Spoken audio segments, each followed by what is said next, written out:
Diamonds are forever, as the iconic saying goes, celebrated for decades, and a marketing slogan so successful that the glittering allure of these precious stones on luxury jewelry and watches has never made us question how much we truly know about their journey. How do they transform from rough stones to the dazzling ornaments we covet? Today we embark on a thrilling exploration, unveiling the mysterious odyssey of diamonds, from extraction to sale. Today, we will discover how in 2021, the global diamond market accomplished the goal to reach a market value of $87 billion in diamond jewelry, starting from the value of raw diamond production of $16 billion in the same year. A carat of diamond extracted in Botswana is worth a few $100s, but its journey to the showcase is anything but straightforward. It passes through countless hands and crosses multiple continents before reaching the end consumer.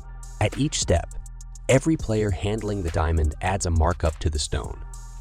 By the time it arrives at the local jewelry store, its value has transformed from being worth a few $100s to several $1,000s. How is it possible that the value of the same stone appreciates so much? To answer this question, we must understand the various stages of the diamond value chain, the key players involved, and the global centers where this entire process takes place.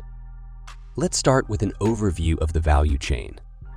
The diamond value chain begins with the exploration and mining phase, where rough diamonds are extracted from the Earth's depths. Once extracted, the stones move on to the sorting and valuing phase, where they are categorized based on their characteristics and are then marketed for either jewelry or industrial purposes. Next, the diamonds are sent to specialized centers for cutting and polishing, shaping them into the brilliant gems we recognize. After processing, they are evaluated by specialized gemological institutes based on the 4 C's: karat, color, cut, and clarity, producing a certificate accompanying the stone. The diamonds are then purchased by jewelry manufacturers who create their designs.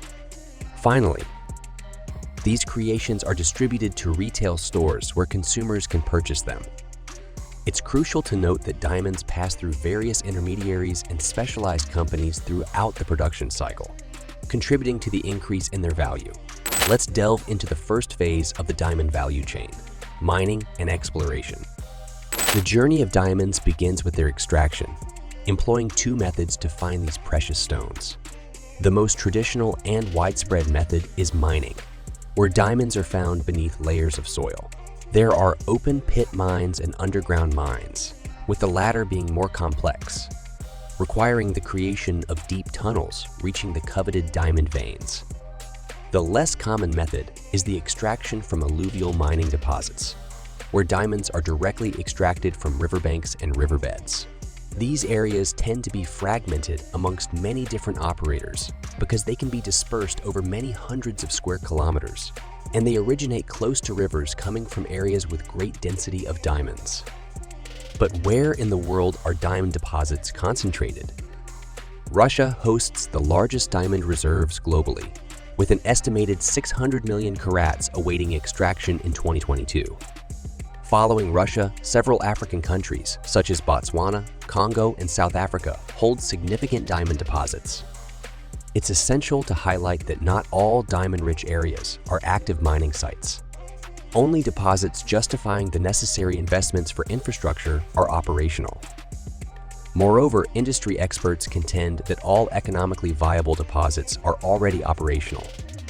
In 2022, Russia led in the volume of diamonds extracted, with over 40 million carats, of which 17 million were for industrial use, representing the 35% of global diamond production. Botswana produced 20% of global diamond. Canada market share stands at over 13%. And finally, Congo and South Africa followed in production with 8% each of market share. Naturally, not all extracted diamonds are equal, as diamond valuation depends on their color, clarity, and weight. The value of stones varies based on these characteristics. In 2022, Botswana topped the chart for the value of extracted diamonds. Despite being second in volume to Russia, diamonds worth nearly $5 billion were extracted in Botswana in 2022, representing the 30% of the total value of rough diamond extracted, whereas Russia slipped to the second position with a production value of $3.5 billion in the same period, or 22% of global production, in value terms. But who are the major companies in the diamond production market? Here, we must delve into history to understand the current market situation. For over a century, diamond production was a monopoly controlled by De Beers. This monopoly peaked in the 1980s when De Beers held about 90% of the market share. Over the years, with new discoveries and robust market regulations, this monopoly broke down, allowing new players to enter the market. Returning to the present day and considering the 2021 diamond production data, the market is dominated by two companies, Alrosa and De Beers, which together control 55% of the market. We can no longer talk about a monopoly. We are currently facing an oligopoly, where a limited number of companies hold the majority of diamond resources, significantly influencing the market trends through their market shares and distribution models, as we will discuss shortly. But where are these companies active? Alrosa, a Russian company, mainly operates mines in Siberia and the Arctic Circle. De Beers, headquartered in London and Johannesburg, owns mines primarily in Botswana, Namibia, Canada, and South Africa. These two companies thus control the primary diamond extraction locations globally. In the year 2021, the global diamond production value amounted to $16.4 billion, slightly decreasing compared to previous years. In 2014, the production value was $19.4 billion. Following their extraction, raw diamonds are primarily introduced into the market through diamond exchanges, the main ones being in Antwerp, Dubai, Mumbai, Tel Aviv, and New York. These exchanges organize auctions and trading sessions where raw diamond producers, such as Alrosa and De Beers, present their diamond lots to buyers. The main buyers are specific entities defined as site holders. These buyers represent a crucial element in the diamond industry and serve as a significant barrier to entry. Major companies like Alrosa, De Beers, and Rio Tinto, which control most of the world's diamond production, allocate the majority of their output to site holders in private auctions. But who are these site holders? They are companies on a closed list, selected and authorized by mining companies to purchase raw diamond lots directly from the mines. These clients are considered trustworthy partners of mining companies and have regular business contracts with them. These companies are selected through a rigorous process that considers their reputation, production capacity, industry experience, and their ability to add value to raw diamonds through cutting, polishing, and jewelry creation. Site holders have the opportunity to participate in events known as sites. During these sessions, various lots of raw diamonds are presented to them for purchase. These events occur at regular intervals throughout the year. The presence of site holders provides stability to the market and diamond prices. Manufacturers and distributors can rely on consistent buyers, ensuring a stable supply of diamonds. Moreover, their presence limits price fluctuations due to their recurrent purchases. Simultaneously, they represent a significant market entry barrier and a strong control point by manufacturers, as only high-volume buyers can access this exclusive list, securing a constant flow of stones at advantageous prices. Regarding raw diamonds, the primary diamond exchange, where the trades take place, is in Antwerp, historically where over 80% of the world's raw diamonds are traded. Dubai emerges as the second, rapidly evolving as a serious competitor to the Belizean Diamond Hub. Each year, more raw diamonds are exchanged in the UAE, driven by favorable tax advantages and the city's geographical positioning.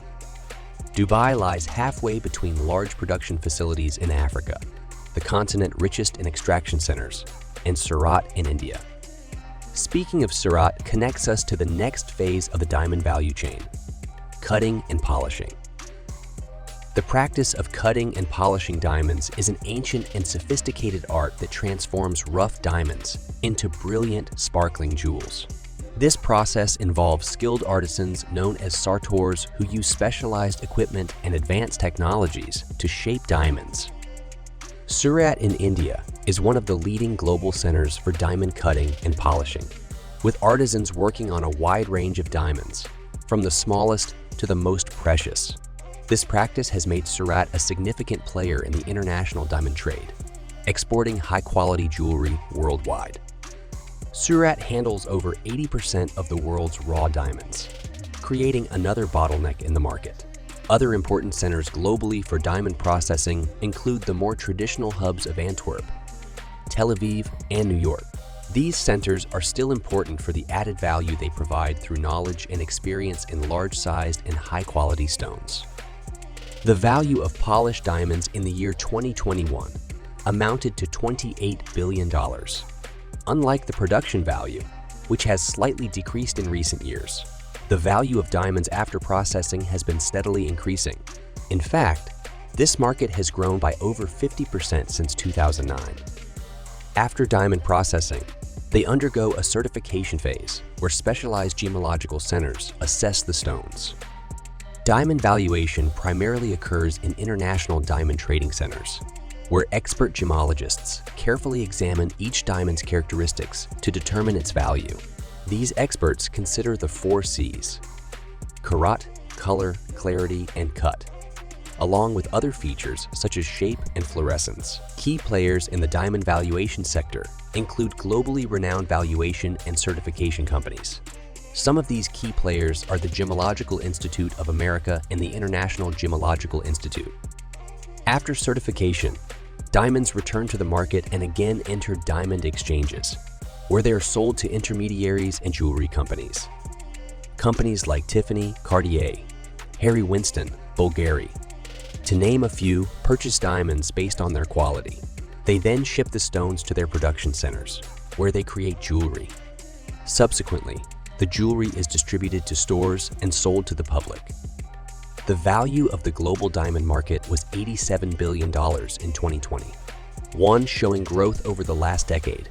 In 2010, the market's value was $71 billion. But who are the primary consumers interested in purchasing these precious stones? Undoubtedly, the most thriving market for diamond purchases by end consumers is in the United States, steadily growing. In 2022, 55% of diamond jewelry was purchased in the United States, historically captivated by these precious stones. India's market is on the rise with 6% of global purchases, as well as the Gulf market with 4%, due to the significant growth in their middle class in recent decades. In conclusion, we have explored the various stages of the diamond value chain and how these precious gems reach the end consumer through different industry players. Overall, the industry presents significant barriers to entry, and sudden changes in the production and processing phases of the stones seem unlikely. At the same time, given the way this market is structured, certain points of concern emerge.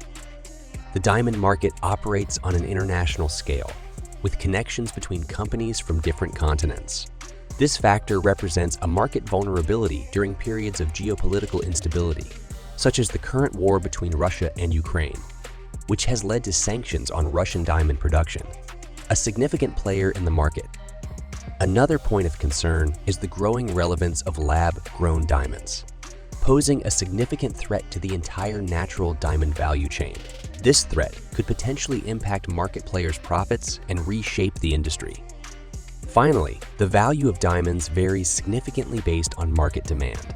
During recessions or economic instability, diamonds are affected by reduced market demand and do not fully function as safe haven assets like gold, which, thanks to its extreme liquidity, is the preferred choice among investors.